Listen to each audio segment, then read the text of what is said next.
Newton dream class की channel में आपका एक बार फिर से स्वागत करता हूँ।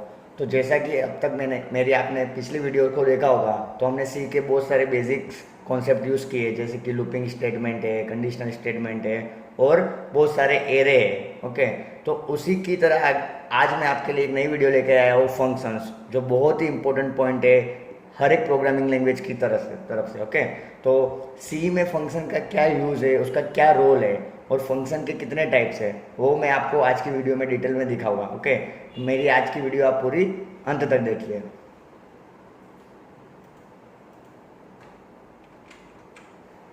सी functions. A function is a block of code that perform a specific task. Function क्या होता है? फंक्शन एक ब्लॉक ऑफ कोड होता है जो एक स्पेसिफिक टास्क परफॉर्म करेगा। जैसे कि आप एडिशन कर रहे हो 2 नंबर का या 3 नंबर का, तो हर बार आपको वो इंडिविजुअल कोड लिखना पड़ रहा है कि c equal to a plus b या sum equal to a plus b. Okay, अब मुझे बार बार एडिशन परफॉर्म ना करना हो, ओके, तो मैं उसको एक पर्टिकुलर फंक्शन बना के उस फंक्शन में रख दूंगा। तो फंक्शन को हम एक ब्लॉक ऑफ कोड कह सकते हैं जो एक स्पेसिफिक टास्क परफॉर्म करने के लिए यूज होगा। Okay, suppose you need to create a program to create a circle and colour, you can create 2 function of solve this problem. Okay, suppose आपको एक प्रोग्राम क्रिएट करना है जिसमें सर्कल और कलर यूज करना है, तो आप 2 इंडिविजुअल फंक्शन को बना सकते हो। अगर दूसरी तरह से मैं आपको समझाऊं फंक्शन क्या है, तो जैसे कि फंक्शन को आप डिवाइड एंड कॉन्कर प्रॉब्लम, जो आपकी लार्ज प्रॉब्लम होती है, जैसे कि आपके पास बहुत बड़ी प्रॉब्लम होती है, आप उसको डिवाइड कर सकते हो स्मॉल पार्ट्स में। ओके, उसको डिवाइड एंड कॉन्कर रूल्स भी कहते हैं, मतलब उस प्रॉब्लम को डिवाइड करो फिर कंबाइन करो। ओके, तो आपकी जो भी लार्ज प्रॉब्लम है उसको आपने छोटे छोटे टुकड़े, छोटे छोटे पार्ट्स में डिवाइड कर दिया है, सब प्रोसीजर सब पार्ट्स में।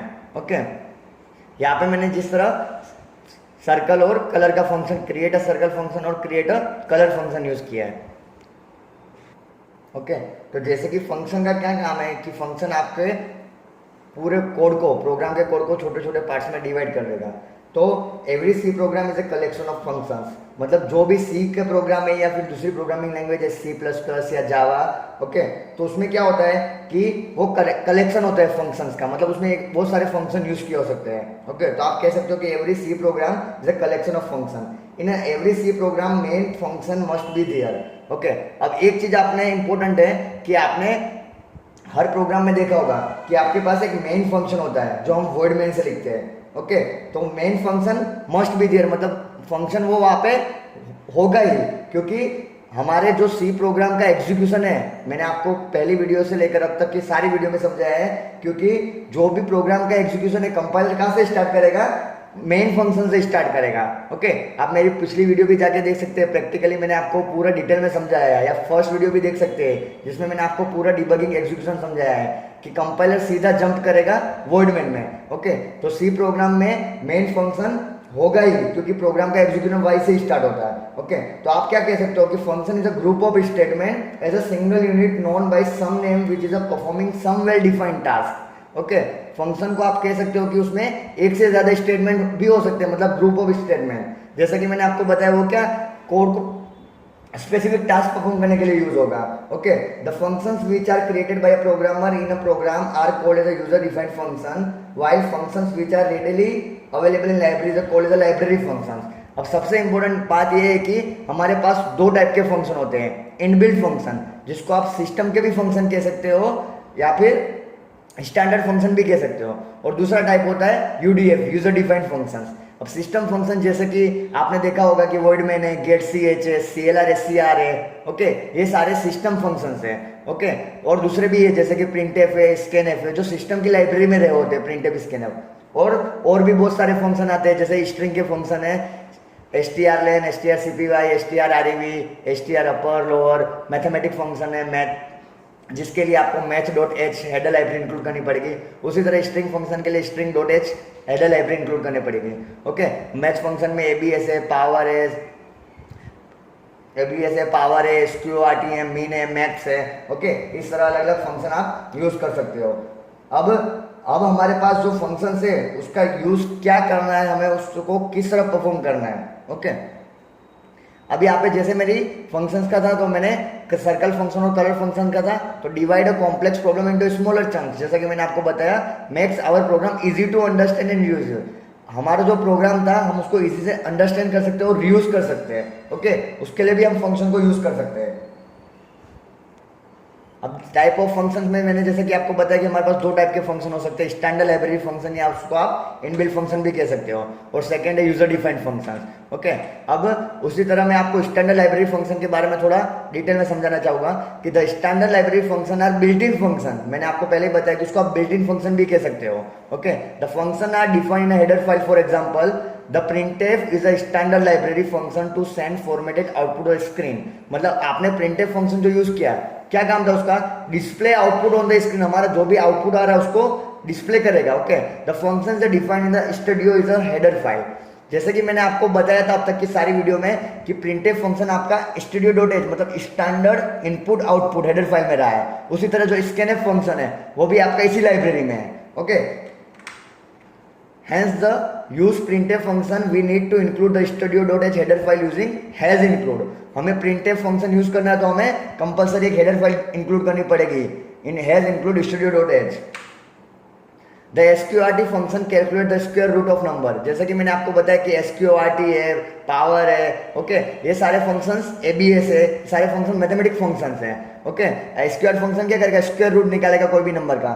The function is defined in the math h header file. उसके लिए आपको एक मैथ.h की हेडर फाइल इंक्लूड करनी पड़ेगी।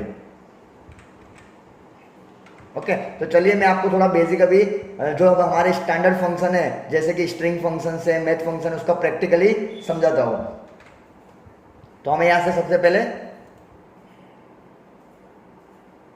टर्बो से स्टार्ट करना पड़ेगा।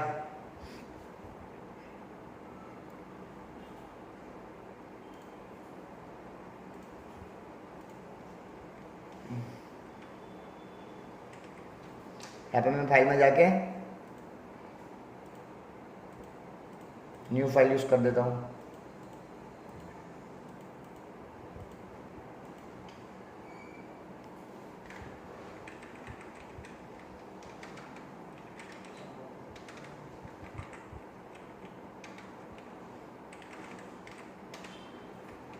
हम यहाँ पे सपोज एक number integer a equal to 64 मैंने स्टैटिक वैल्यू डिफाइन कर दी है। अब मुझे उसका स्क्वायर रूट निकालना है। ओके, तो हमें आपको पता है कि उसका स्क्वायर रूट 8 होगा। तो मैं यहाँ पे simply printf square root of a equal to %d। अब हमें यहाँ पे सीधा जो उसका मैथ फंक्शन है sqrt वो इंक्लूड करेंगे और एक पैरामीटर पास कर देंगे a, जो हमारी वेरिएबल की वैल्यू है। अब यहाँ पे आप 64 भी पास कर सकते हो, लेकिन हमने उसको एक वेरिएबल में स्टोर कर दिया तो हम सीधा a पास करेंगे। ओके, अब मैं इस प्रोग्राम को रन कर रहा हूँ तो हमारी क्या रह रही है? Function sqrt should have a prototype. मतलब वो कहना क्या जा रहा है कि आपने एक मैथ फंक्शन यूज किया है तो आपको उसके लिए एक उसकी जो हेडर लाइब्रेरी है मैथ.h वो इंक्लूड करनी पड़ेगी। तो मैंने मैथ.h हेडर लाइब्रेरी इंक्लूड कर दी है। ओके, अब इस प्रोग्राम को हम रन करके देखते हैं। तो देखिए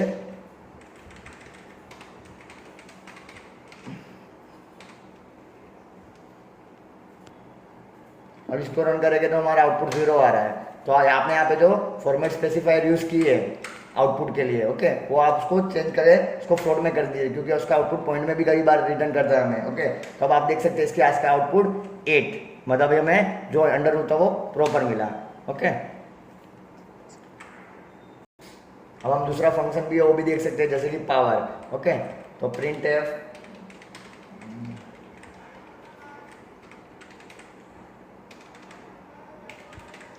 पावर उसके लिए आपको जो पावर फंक्शन है वो यूज करना पड़ेगा, जैसे कि 2⁻3 मतलब वो 2⁻3 करेगा। ओके, यहाँ पे हम लोग /n यूज कर देते हैं, फॉर्मेट स्पेसिफाई परसेंटेज है। ओके, तो देखिए पावर 2⁻3 मतलब 2 के ऊपर उसने 3 रेस्ट किया है, तो मतलब 8। मैं यहाँ पे 4 लिखूंगा तो 2⁻4 मतलब आउटपुट में हमें 16 मिलेगा। ओके, उस तरह आप 2⁻2 तो आपको आउटपुट में 4 मिलेगा। आप इसको भी चेंज कर सकते हैं, 3⁻2 मतलब 9। ओके, तो ये सिंपल बेसिक 2 फंक्शन है। उस तरह हमारे पास abs फंक्शन भी है।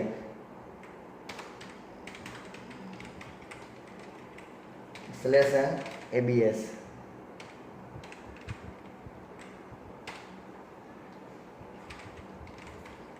बेबीएस फंक्शन का क्या काम है, आपके पास जो नेगेटिव वैल्यू होगी उसको वो पॉजिटिव वैल्यू में रिटर्न करेगा, मतलब जो माइनस वैल्यू उसकी उसको प्लस में रिटर्न करेगा। ओके, माइनस वैल्यू को प्लस में रिटर्न कर रहा है। आप देख सकते हैं कि -12 का आउटपुट प्लस मतलब पॉजिटिव वैल्यू रिटर्न किया है, और प्लस वैल्यू होगी तो उसे वो प्लस में ही रहने देगा। ओके, अब यहाँ पे देख सकते हैं -12 है तो मैं इसको निकाल के प्लस कर दे रहा हूँ, तो प्लस का आउटपुट वो +12 ही रिटर्न करेगा। ओके, तो ये बेसिक जो 2-3 फंक्शन है मैथमेटिक्स वो मैंने आपको एक्सप्लेन किए। इससे ज़्यादा और भी फंक्शन है। ओके, अब मैं आपको 1-2 स्ट्रिंग फंक्शन के एग्जांपल दिखा देता हूँ। इतने पोर्शन को मैंने कमेंट कर दिया।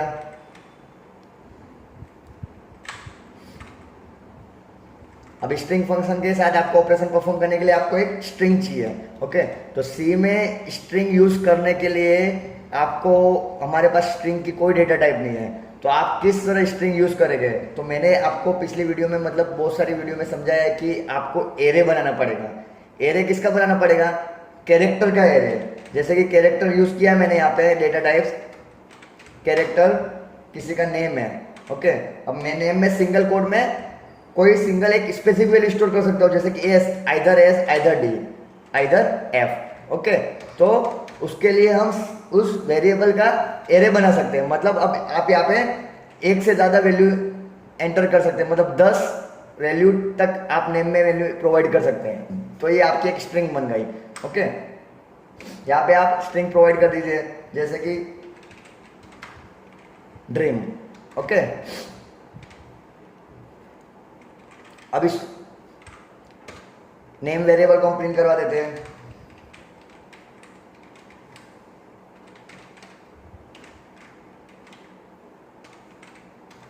कौन से वेरिएबल में, आपके पास नेम।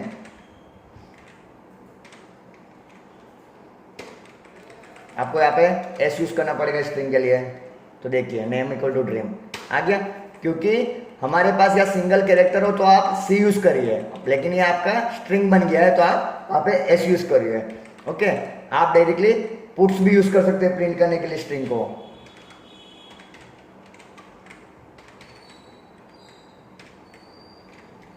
देखिए 2 बार ड्रीम आ रहा है। ऊपर वाला जो आउटपुट है ड्रीम, वो यूजिंग पुट्स फंक्शंस है। पुट्स फंक्शंस सी में सी का इनबिल्ट फंक्शंस है, स्टैंडर्ड लाइब्रेरी फंक्शंस है वो। ओके,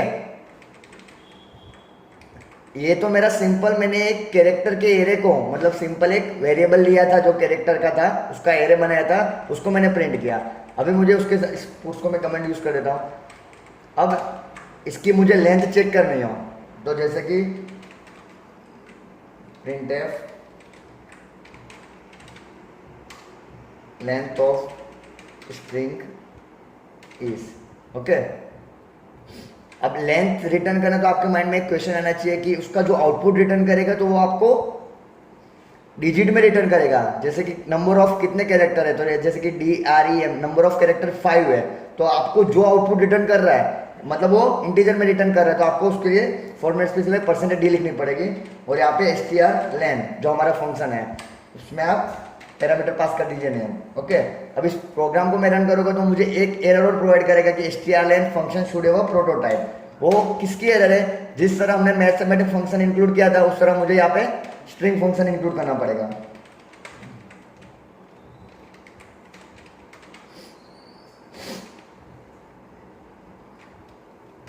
यहाँ पे स्लैश एन प्रोवाइड कर दीजिए, आपका लेंथ रिटर्न हो गई है। देखिए लेंथ ऑफ स्ट्रिंग इज 5। यहाँ पे मैं ऐड भी करता हूँ, स्ट्रिंग की साइज बढ़ा देता हूँ यहाँ पे 15, 11। मतलब ये आपको डायनेमिक लेंथ प्रोवाइड कर रहा है कि आपके जो भी वेरिएबल की वैल्यू होगी, कैरेक्टर के एरे की वैल्यू होगी, वो स्टोर करके उसकी जो भी वैल्यू होगी वो रिटर्न करेगा। आप डायरेक्टली प्रिंटफ फंक्शन में भी यूज कर सकते हैं, या फिर एक सेपरेट वेरिएबल ले लीजिए जैसे कि integer lane. Okay,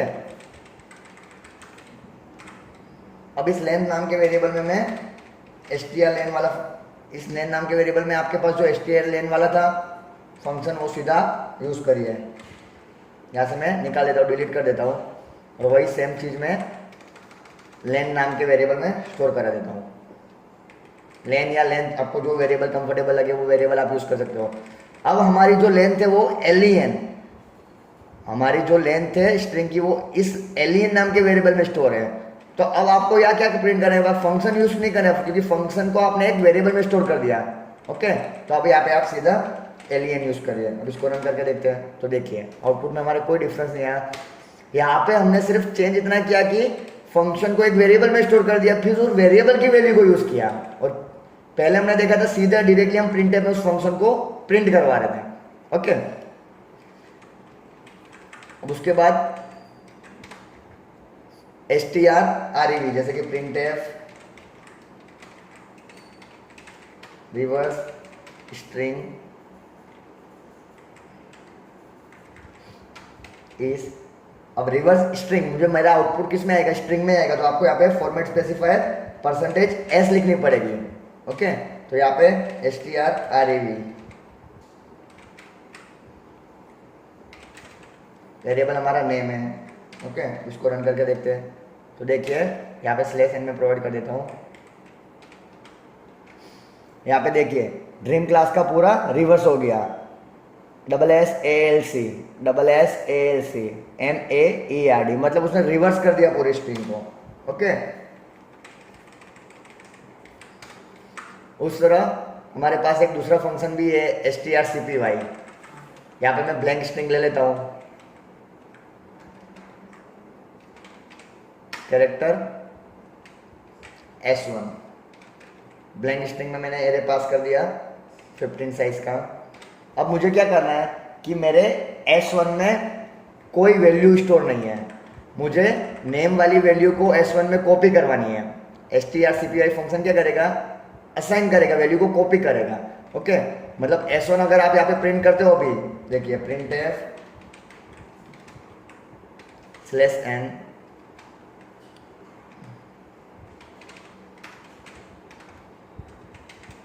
copy string is, यहाँ पे %s, अभी मैं यहाँ पे S1 लिख रहा हूँ सीधा, तो यहाँ पे आपको गार्बेज वैल्यू मिल रही है, क्योंकि यहाँ पे मेरे पास कोई S1 में वैल्यू स्टोर ही नहीं है। ओके, अभी मैं क्या कर रहा हूँ, ये जो S1 है उसमें मेरे पास कोई वैल्यू नहीं है, तो मुझे क्या करना है कि जो नेम वाली वैल्यू है मुझे S1 में कॉपी करवानी है। ओके, तो यहाँ पे मैं strcpy, आपको पहले यहाँ पे लिखनी है आपकी जो ब्लैंक स्ट्रिंग वाली वैल्यू है S1, फिर नेम। ओके, अब प्रोग्राम को रन करके देखिए, देखिए यहाँ पे आपको रिवर्स स्ट्रिंग मिली। मतलब ये क्या कहना चाह रहा है, मैं आपको डिटेल में समझाता हूँ कि पहले उसने स्ट्रिंग को रिवर्स कर दिया है, स्ट्रिंग को जो हमारे पास रिवर्स स्ट्रिंग है फिर उसको कॉपी कर रहा है, मतलब जो हमारे पास अब आपको नेम की वैल्यू रिवर्स मिल रही है। यहाँ पे कॉपी किस तरह हो रहा है, राइट टू लेफ्ट। ओके, मतलब आपको second parameter source to destination, मतलब आपको सेकंड पैरामीटर वो लिखना होगा जिसमें आपके पास जो आपकी स्ट्रिंग हो। तो आपके पास जो नेम की जो रिवर्स स्ट्रिंग वैल्यू मिली थी उसने S1 में कॉपी की है। ओके, अब यहाँ पे आप प्रिंट कराओगे S1 = %s, तो S1 में आपको रिवर्स स्ट्रिंग मिल जाएगी। देखिए अभी मुझे क्या करना था कि मेरी ओरिजिनल स्ट्रिंग तो मुझे वैसे ही रहने देनी है। ओके, तो ये आपकी रिवर्स वाली स्ट्रिंग जो मैं उस लाइन को कमेंट कर देता हूँ, तो आपको क्या होगा कि आपकी जो ओरिजिनल स्ट्रिंग थी ड्रीम क्लास वाली वही कॉपी होगी S1 में, और S1 में आउटपुट भी आपको ड्रीम क्लास ही मिलेगा। देखिए कॉपी स्ट्रिंग, मतलब जो ओरिजिनल स्ट्रिंग थी ड्रीम क्लास वाली वही आपकी स्ट्रिंग S1 में हुई, और S1 में आउटपुट भी ड्रीम क्लास ही मिला। अभी स्ट्रिंग के बहुत सारे प्रोग्राम है, जैसे कि लेंथ चेक करवाना, पैलिंड्रोम स्ट्रिंग, मतलब आगे से या पीछे से सेम है या नहीं। ओके, जैसे कि मलयालम, मतलब कोई भी स्ट्रिंग का नाम आगे से या पीछे से सेम हो रहा है या नहीं हो रहा है। ओके, तो उसको भी आप इस तरह से इजीली चेक करवा सकते हैं। पहले स्ट्रिंग को रिवर्स करवा दो, ओके, फिर उस रिवर्स की हुई स्ट्रिंग को ओरिजिनल स्ट्रिंग के साथ आप चेक करवाओ। अगर दोनों में मैच हो रहा है तो आपकी स्ट्रिंग पैलिंड्रोम है। उस तरह पैलिंड्रोम नंबर भी आता है, मतलब आगे से और पीछे से नंबर सेम होना चाहिए, जैसे कि 141। ओके, तो उस तरह अभी हमारे पास में strcat करके भी फंक्शन है जो स्ट्रिंग को कॉन्केटिनेशन करता है, मतलब दो स्ट्रिंग को ज्वाइंट करता है। जैसे मैं यहाँ पे कैरेक्टर S2 ले लेता हूँ, ओके, उसकी साइज दे देता हूँ 15, उसको प्रोवाइड कर देता हूँ वैल्यू इंडिया। अभी हमारे पास नेम में भी ड्रीम क्लास है, S1 में भी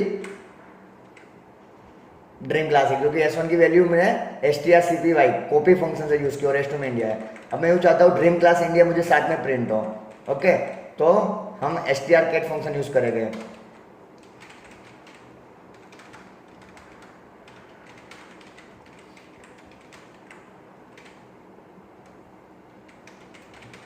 स्ट्रिंग कॉनकैट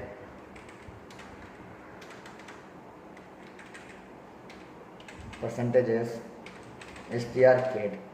अभी आपको आउटपुट किस तरह लाना है, ड्रीम क्लास इंडिया लाना है या इंडिया ड्रीम क्लास, वो आपको नोटिस करना है। तो मुझे ड्रीम क्लास पहले लाना है, तो आप पहले नेम लिखिए, फिर उसके बाद आपको इंडिया लाना है, तो उसके बाद आप S2 लिखिए। ओके, यहाँ पे हम लोग स्लैश एन यूज कर देते हैं न्यू लाइन में लाने के लिए। तो देखो ड्रीम क्लास इंडिया। अब स्ट्रिंग कॉन्केटेनेशन फंक्शन क्या कहना चाह रहा है कि आपका जो फर्स्ट पैरामीटर है नेम और सेकंड पैरामीटर है S2, मतलब नेम की जो वैल्यू होगी उसी में S2 की वैल्यू जस्ट ऐड हो जाएगी, कॉन्केट हो जाएगी। आप देख सकते हैं यहाँ पे आउटपुट में कि ड्रीम क्लास जो मेरा S1 में और नेम में स्टोर था, लेकिन हमने यहाँ पे नेम वाला वेरिएबल यूज किया है, तो उसमें जो मेरी S2 की वैल्यू थी वो जस्ट कॉन्केट हो गई है। मतलब आपको ओरिजिनल स्ट्रिंग पहले लिखनी है, बाद में आपको जो कॉन्केट ज्वाइंट करवानी है। कॉन्केटेनेशन का मतलब आपको उसको ज्वाइंट स्ट्रिंग बोल सकते हो आप। ओके, कंबाइन स्ट्रिंग, एक से ज्यादा स्ट्रिंग को आप कंबाइन कर सकते हो। ओके, तो ये हमारे कुछ स्ट्रिंग फंक्शन थे, जैसे कि strcpy, strlen, strreverse। ओके, उस तरह str lower case, str upper case भी है। तो यहाँ पे हम लोग देख सकते हैं जैसे कि printf,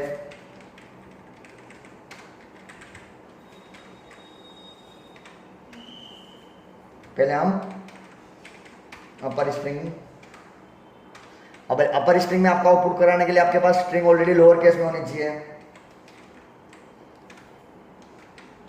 एक चीज हमेशा आपको याद ध्यान रखनी है कि आपको आउटपुट क्या रिटर्न कर रहा है। स्ट्रिंग रिटर्न कर रहा है तो %s, वही आपको फॉर्मेट स्पेसिफायर यूज करनी है, str अपर।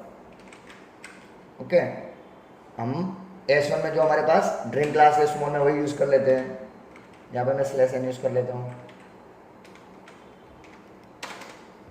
str अपर स्टूडियो प्रोटोटाइप, मतलब ये नाम का मेरा फंक्शन नहीं है, तो आप str upr यूज करिए। देखिए आ गया आपका कैपिटल में, मतलब उसने सारे के सारे कैरेक्टर को कैपिटलाइज कर दिया है। अब इसी कैपिटलाइज स्ट्रिंग को मुझे लोअर में लाना है, लोअर केस में, तो आप S1 फंक्शन को, S1 की वैल्यू को यूज करिए। अगर आप दूसरी वैल्यू को यूज करोगे तो उसमें ऑलरेडी लोअर केस में है, तो आपको आउटपुट में डिफरेंशिएट पता नहीं चलेगा, क्योंकि आपका ऑलरेडी सारी स्ट्रिंग जो भी है, जैसे कि S2 है, S1 है, सॉरी S2 है और नेम है, वो ऑलरेडी लोअर में ही है। हमें S1 में जो मिली थी वैल्यू, वो वैल्यू हमारी कैपिटलाइज हो गई है। स्ट्रिंग फंक्शन में आप हमेशा एक चीज ध्यान में रखिए कि आपके पास जो ओरिजिनल स्ट्रिंग हो रही है उस बेस पे आप जो भी कोई ऑपरेशन परफॉर्म कर रहे हैं, जैसे कि मेरे पास S1 में ड्रीम क्लास था, मैंने उस पर कोई फंक्शन परफॉर्म किया है स्पेसिफिक, कि उसको अपर केस में किया है। ओके, तो वो आपको जो लास्ट आउटपुट होगा, जैसे कि S1 में था मेरे पास ड्रीम क्लास, S1 पहला मेरे ब्लैंक था, उसमें मैंने strcpy नेम की वैल्यू को S1 में प्रोवाइड की, मतलब ड्रीम क्लास आउटपुट आया स्मॉल लेटर में। उसके बाद मैंने str अपर प्रोवाइड किया, मतलब मेरी स्मॉल वैल्यू कैपिटलाइज हो गई। अब आप S1 की वैल्यू को यूज कर रहे हो तो आपको कैपिटलाइज वैल्यू मिलेगी। ओके, तो मुझे वही कैपिटलाइज वैल्यू को स्मॉल करना है फिर से।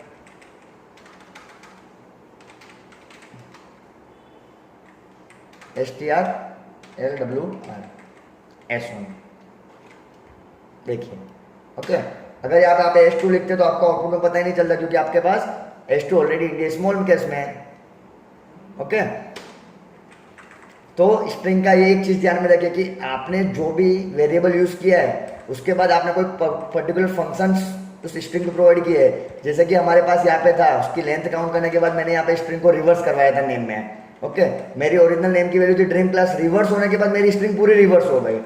अब इस रिवर्स स्ट्रिंग को क्या किया था मैंने, रिवर्स के बाद कॉपी कर रहा था नेम की वैल्यू को S1 में, तो मेरी नेम की वैल्यू मुझे ड्रीम क्लास नहीं मिलेगी, नेम की वैल्यू मुझे यहाँ पे रिवर्स हुई मिलेगी, क्योंकि मैंने नेम की वैल्यू में यहाँ पे रिवर्स फंक्शन यूज कर लिया है।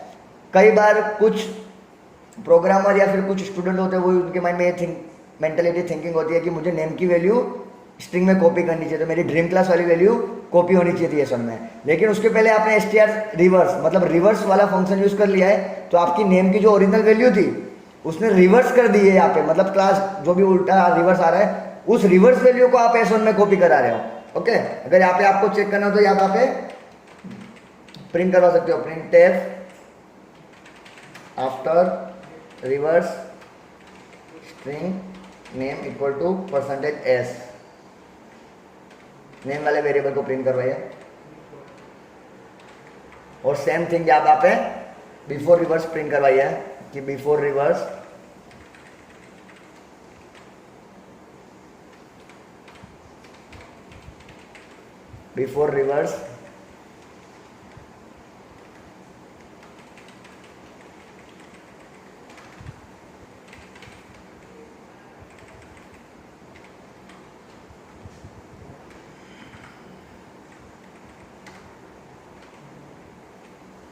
अब यहाँ पे देखिए कि उसकी लेंथ प्रिंट होने के बाद बिफोर रिवर्स में आपको नेम की वैल्यू क्या मिलेगी, ड्रीम क्लास। ओके, उसके बाद आपने यहाँ पे क्या किया कि स्ट्रिंग को रिवर्स कर दी, यानी आपको रिवर्स स्ट्रिंग क्या मिलेगी, आपको रिवर्स मिलेगी। उसके बाद रिवर्स करवाने के बाद आप नेम की वैल्यू को प्रिंट करवा रहे तो आपको रिवर्स वैल्यू मिलेगी, ना कि ओरिजिनल स्ट्रिंग मिलेगी।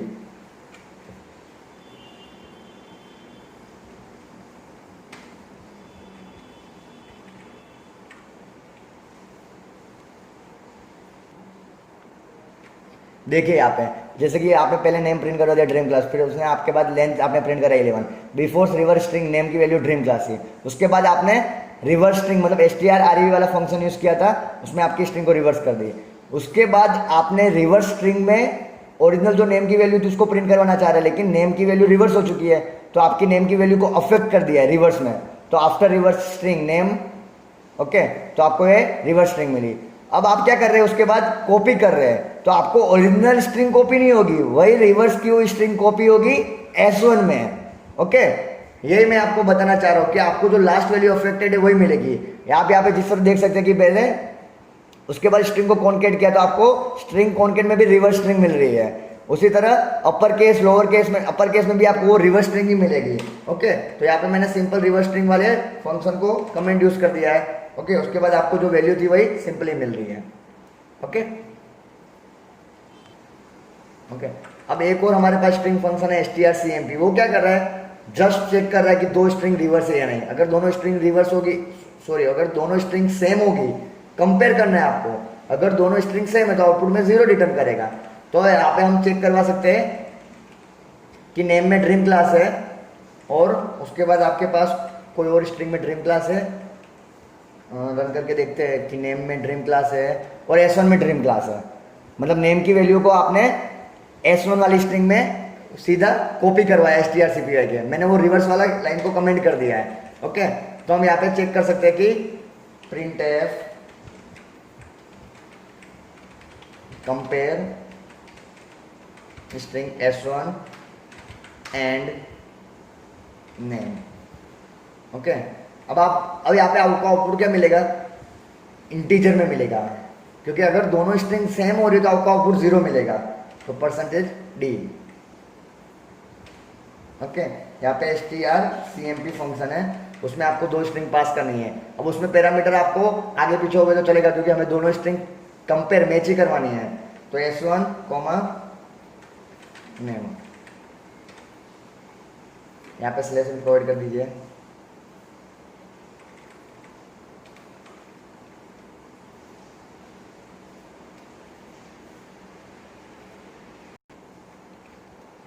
तो यहाँ पे देख रहे हैं कि आपका आउटपुट -32 आ रहा है, मतलब दोनों स्ट्रिंग सेम नहीं है। तो देखिए कि जैसे कि मैंने आपको बताया कि आपने S1 पे ऑलरेडी एक ऑपरेशन परफॉर्म कर दिया है, अपर स्ट्रिंग, मतलब नेम में मेरे पास स्मॉल ड्रीम क्लास में है और S1 में मेरे पास ड्रीम क्लास अपर में है, क्योंकि C एक केस सेंसिटिव लैंग्वेज है।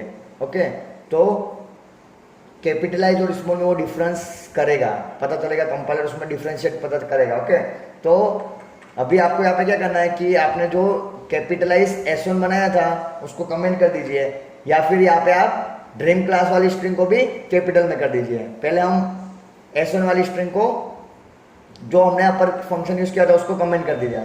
अब देखते हैं रन करके। देखिए अभी भी आउटपुट हमारा रॉन्ग आ रहा है, तो प्रॉब्लम क्या है।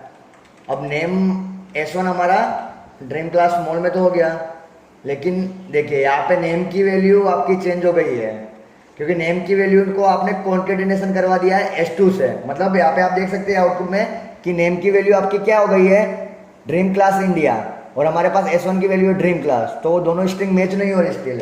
तो आपको क्या करना पड़ेगा, अभी कॉन्केटिनेशन वाले फंक्शन को कमेंट कर दीजिए। अभी आपके पास नेम में ओरिजिनल स्ट्रिंग है ड्रीम क्लास और S1 में भी है ड्रीम क्लास। अब इसको आप रन करके देखिए, तो देखिए आपको दोनों का स्ट्रिंग मैच हो गया, मतलब दोनों का आउटपुट 0 आ रहा है। अगर आपको पता ना चल रहा हो कि स्ट्रिंग कंपेयर नहीं हो रही है, तो आप स्पेसिफिक इंडिविजुअल वेरिएबल को प्रिंट करवा के देखिए, जैसे कि मैंने यहाँ पे S1 ड्रीम क्लास प्रिंट करवाया था, और मेरी जो कॉन्केटिनेशन वाली स्ट्रिंग के पहले का नेम था वो मैंने प्रिंट करवाया था। ओके, तो ये हमारा सिंपल स्ट्रिंग कर रहा है। अब आप सोच रहे होगे कि जो -32 105 वैल्यू वो कहाँ से आ रही थी, वो आस्की वैल्यू रिटर्न कर रहा था।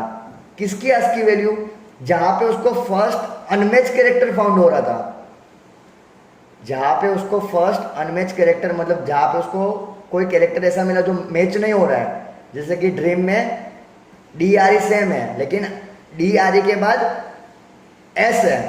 ओके, तो चौथे कैरेक्टर की वो आस्की वैल्यू रिटर्न कर रहा था। ओके, तो ये हमारे कुछ स्ट्रिंग फंक्शन थे और कुछ मैथमेटिक फंक्शन थे। ओके, तो ये सिस्टम के इनबिल्ट लाइब्रेरी फंक्शंस हैं। ओके, उस तरह प्रिंटफ और स्कैनफ भी है। अगर प्रिंटफ में मैं स्टूडियो वाली लाइब्रेरी को इंक्लूड नहीं कर रहा हूँ, तो वो एरर प्रोवाइड करेगा, function should have a prototype printf. क्योंकि प्रिंटफ जो आपका इनबिल्ट हेडर फंक्शन है, उसका इनबिल्ट फंक्शन उसका काम है कि जो आपका आउटपुट आ रहा है उसको डिस्प्ले स्क्रीन पर शो करवाने का, मतलब आउटपुट को डिस्प्ले की स्क्रीन पर शो करवाने का काम getch फंक्शन जो यूज कर रहा है वो कोनियो में है, और प्रिंटफ का काम है आउटपुट सेंड करना डिस्प्ले वाली स्क्रीन पे। ओके, तो उसके लिए आपको हेडर लाइब्रेरी की जरूरत पड़ेगी, जो आपकी थी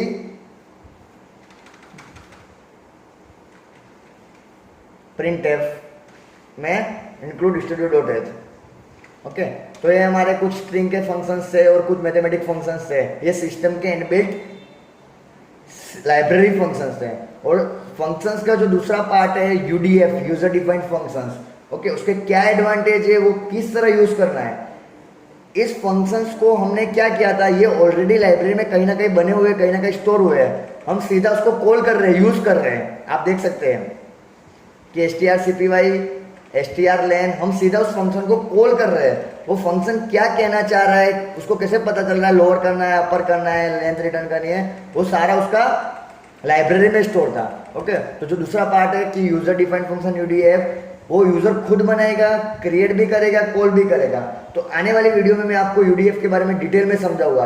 अगर मेरी वीडियो पसंद आई है तो लाइक करिए, शेयर करिए और सब्सक्राइब करना ना भूलें। और बाजू में आपको जो बेल आइकॉन दिख रहा है उस पर आप क्लिक करना ना भूलें, ताकि मेरी जो भी वीडियो आ रही है उसकी आपको सारी नोटिफिकेशन मिलती रहे। धन्यवाद।